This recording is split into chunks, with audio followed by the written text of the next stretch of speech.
Hamak na sorbetero dito sa aming bayan. Magandang hapon po, mga boss idol. Habang namimili po ako kanina ng mga ingredients para sa gagawing ice cream sorbitis, ay bigla na lamang pong napako ang gulong ng aking motorsiklo. Kaya, dinala ko ito agad sa vulcanizing shop. Kaya, biglang naisip ko kaagad, sino po ba ang unang nakaimbento ng vulcanizing shop?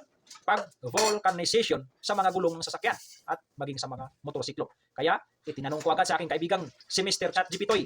Ang sagot niya, si Charles Goodyear, ang kinikilalang nakaimbento ng proseso ng vulcanization ng guma noong 1839. Ano ang vulcanization? Ito ay proseso kung saan pinapainit ang natural na guma kasama ng asupre o sulfur para maging mas matibay, mas elastic, hindi madaling matunaw o tumigas sa init at lamig.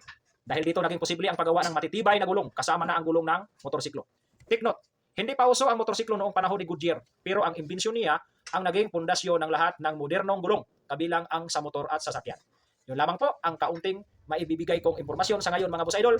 Maraming salamat at salamat na rin po kay Mr. Goodyear. Salamat po muli at ingat.